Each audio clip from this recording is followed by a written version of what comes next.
A seguir, Hora da Notícia.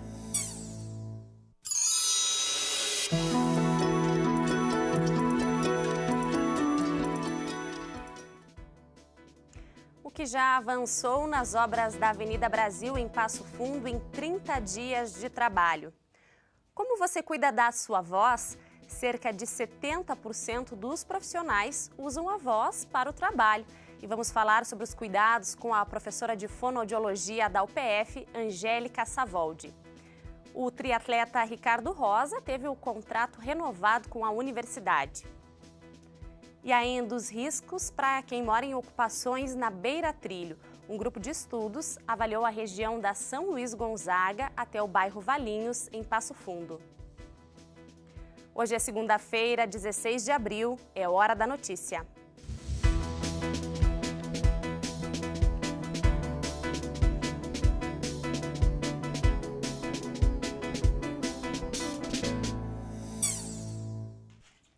As obras de revitalização da Avenida Brasil em Passo Fundo estão completando 30 dias. Um trabalho que vai levar no mínimo 2 anos e que vai modificar a principal avenida da cidade. Veja então o que já foi feito neste primeiro mês. O tempo tem ajudado neste começo de trabalho. Desde que a obra para a melhoria da Avenida Brasil em Passo Fundo teve início, foram apenas 4 dias de paralisação em razão do clima. Isso quer dizer que hoje, exatos 30 dias do começo da obra, o que foi planejado está sendo realizado dentro da normalidade. E até o momento a gente tem a obra no controle previsto, né? A gente teve, o clima nos ajudou nesse primeiro período, nessa primeira etapa da obra, onde a gente está conseguindo levar o cronograma de acordo com o previsto inicialmente. Neste momento da obra, o trânsito está sendo desviado para o melhor fluxo dos carros. Gustavo explica que a partir de agora será feita a reconstrução das valas de drenagem e a preparação da base para a pavimentação. As paradas de ônibus vão receber também uma base de concreto para resistir ao peso dos veículos. Vocês calculam em média quanto tempo para finalizar cada etapa? Bom, a gente vem trabalhando com um cronograma de fechamento total de via num período de 4 meses, né, como é o exemplo desse primeiro trecho aqui. Se o tempo colaborar, sim. Se o tempo colaborar. Esse é o previsto, já contando com os dias normais de chuva, né? Que isso já é previsto dentro do cronograma. Porém, às vezes acontece dos volumes serem acima do previsto e isso acaba atrasando um pouco. Mas a nossa média de trabalho é trabalhar em trechos nessa extensão, né, de 300 a 400 metros. Aqui, depois de terminado esse lado da via, vocês passam para o outro.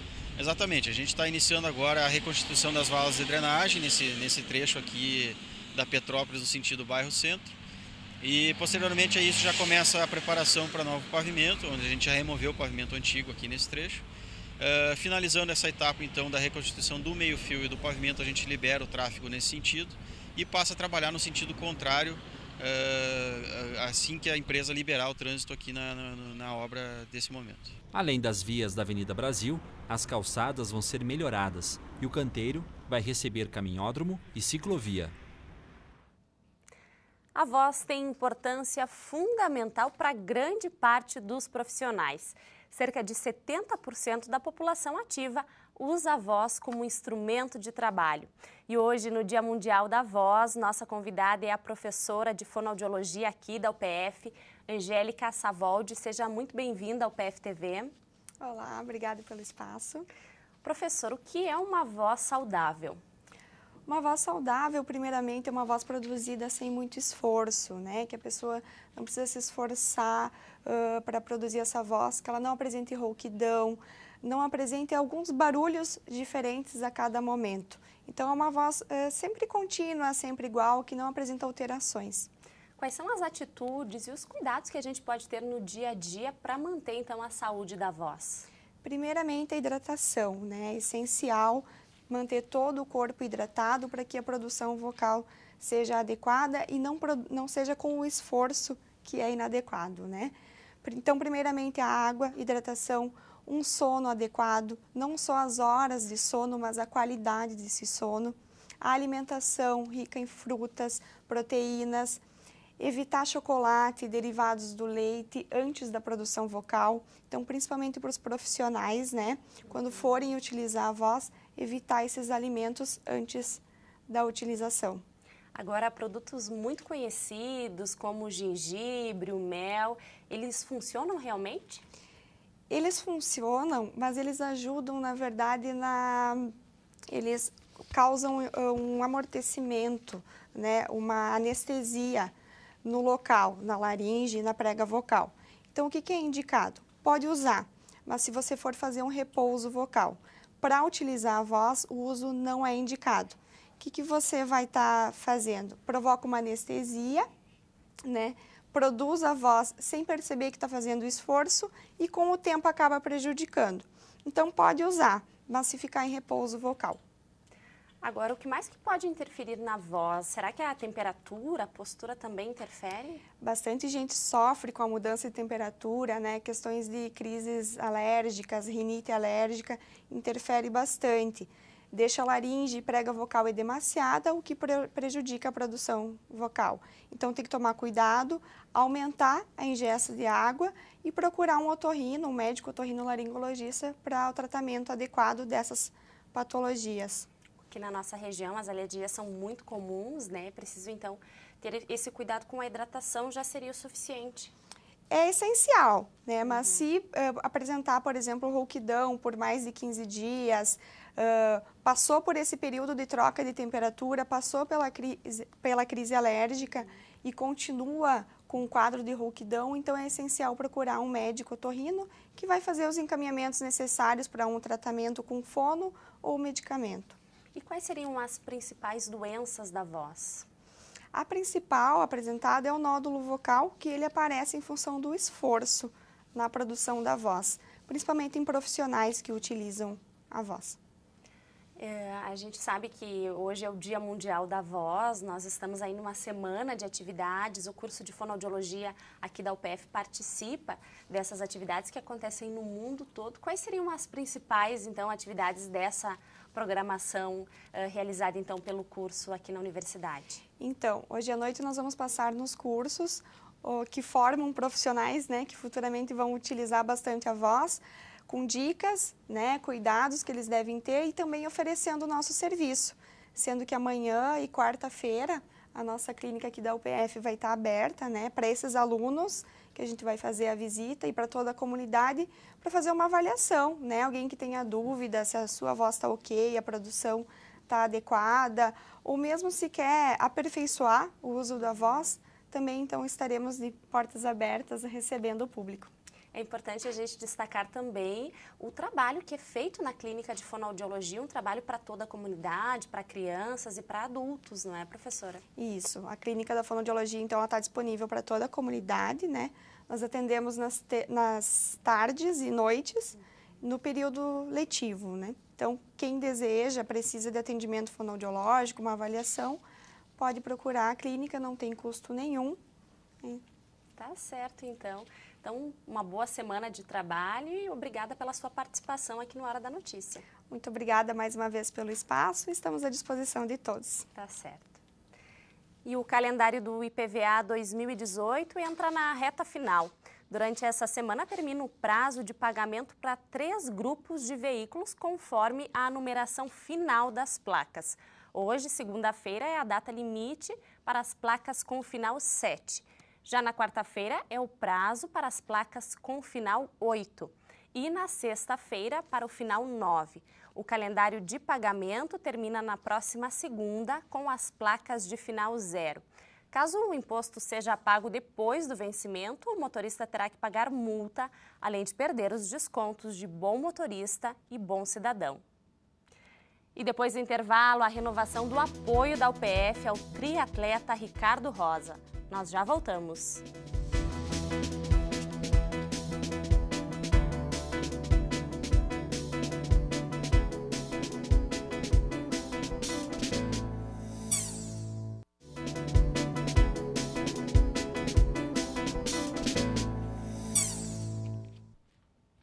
A Secretaria Municipal de Educação de Passo Fundo começa hoje a entrega do uniforme escolar para os estudantes. Mais de 17 mil alunos de 70 escolas de educação infantil e ensino fundamental recebem o uniforme. A central de trocas vai atender os casos de substituições de peças com problemas de tamanhos ou com defeito de fabricação. Qualquer dúvida, você pode entrar em contato com a Secretaria de Educação pelo 3316 7181. Um estudo para o uso da erva mate muito além do chimarrão. Universidade Aberta desta semana mostra as pesquisas para usar a erva mate em alimentos. O programa vai ao ar hoje, às 8h30 da noite, tem reprise também amanhã e quinta, às 8 horas da noite. Passo Fundo registrou 49 milímetros de chuva neste final de semana. Isso representa quase a média do mês, que já está com um acumulado de 64% dos 100 milímetros previstos. Veja agora a previsão para os próximos dias.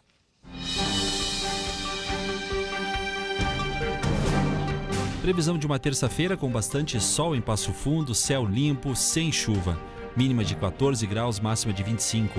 A quarta-feira permanece com bastante sol e céu aberto em Passo Fundo.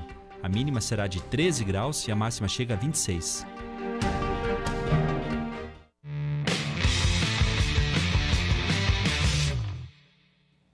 Agora vamos ver o desempenho dos atletas apoiados pela UPF nas competições no final de semana. Os judocas Daniel Paulo dos Passos da Silva e Enia Pires participaram do Campeonato Brasileiro Regional Sul-Brasileiro. Enia foi campeã da categoria Sub-15 pesado e Daniel conquistou o 3º lugar pela categoria Sub-21. O ciclista Ricardo Machado e a neta Melissa participaram da Copa Internacional de Mountain Bike Cross Country Olímpico. Ricardo conquistou o 4º lugar na categoria Master. O atleta Thiago Pérez foi campeão da categoria 25-29 anos na primeira corrida rústica da cidade de Erebango. O ciclista Ismael Giasson conquistou o 4º lugar no Campeonato Gaúcho de Downhill. E o Esporte Clube Passo Fundo perdeu de 2-1 para o Esportivo. O jogo foi no Vermelhão da Serra. E mais um atleta da UPF teve o contrato renovado. Nesta semana foi a vez do triatleta Ricardo Rosa.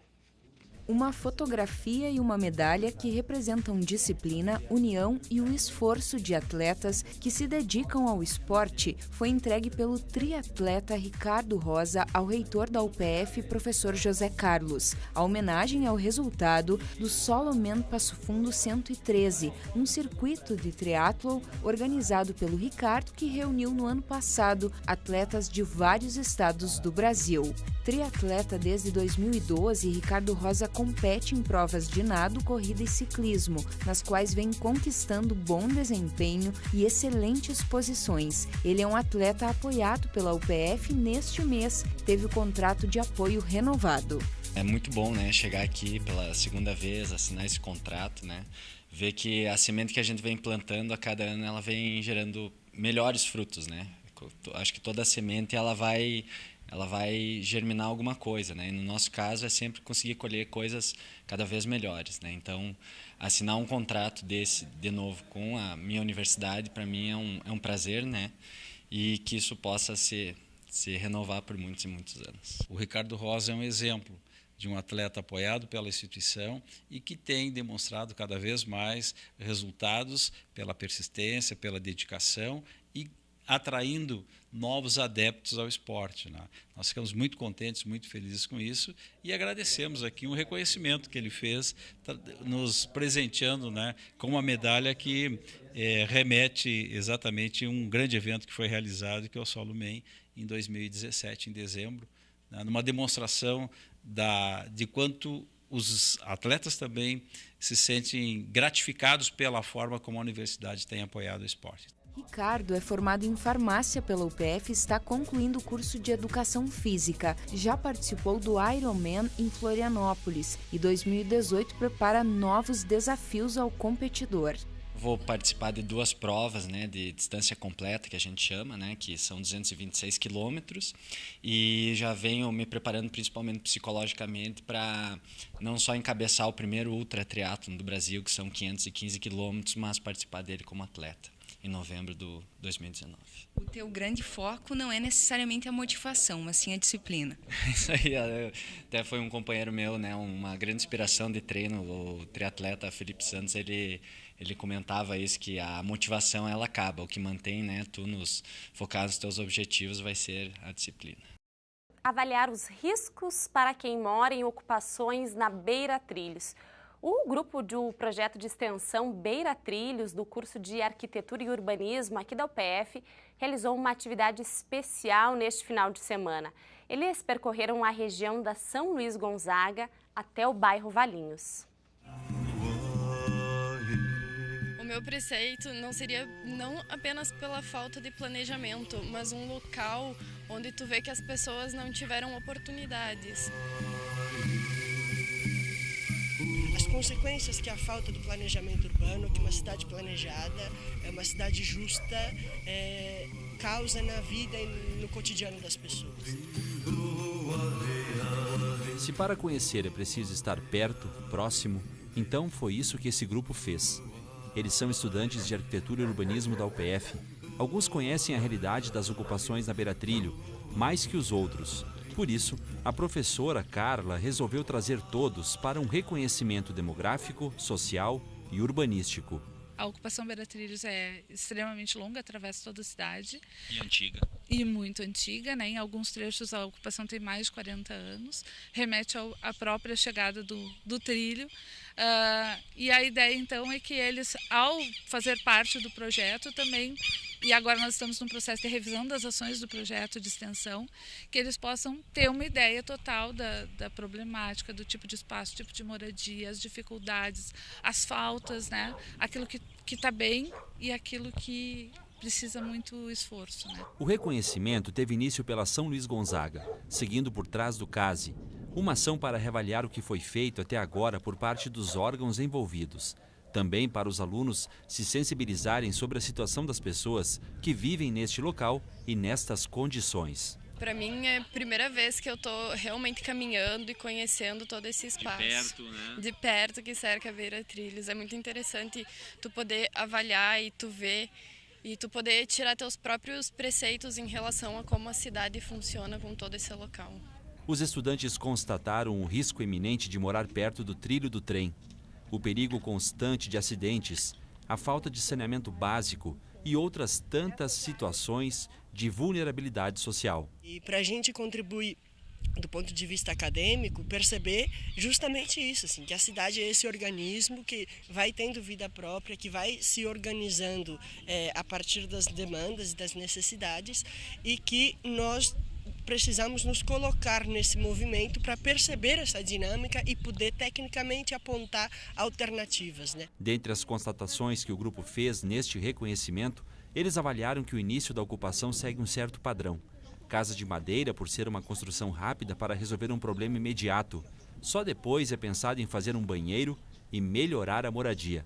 São pessoas que não tiveram espaços de ocupações destinados a elas e programas que ajudassem, entre outras coisas. Foi toda uma situação que não deixou opção, senão elas ocuparem um espaço que não foi planejado. E que estava disponível. E que estava disponível. É perceber também que aquilo que a gente faz, que a gente estuda, que a gente teoriza, também faz sentido no cotidiano da vida das pessoas, sobretudo no cotidiano da vida das pessoas. Em Passo Fundo vivem cerca de 2.000 famílias nessas condições. São pessoas que estão à margem da sociedade, não conseguem comprovar renda para buscar algum tipo de financiamento. A dificuldade enfrentada pelo município está na relocação das famílias e em definir novos locais para essas pessoas morarem, porque aqui pertence à União e, mais do que isso, oferece risco aos moradores. E também de qual o limite do projeto de extensão frente a essa realidade, né? Qual seria o papel do projeto, qual seria a nossa contribuição para a resolução dessa questão da Beira Trilho, né? É fácil ouvir os inúmeros barulhos que fazem parte deste traçado. Mas, entre as vidas que moram no limite da ferrovia, também é fácil encontrar ruídos que, mesmo fortes, permanecem no silêncio.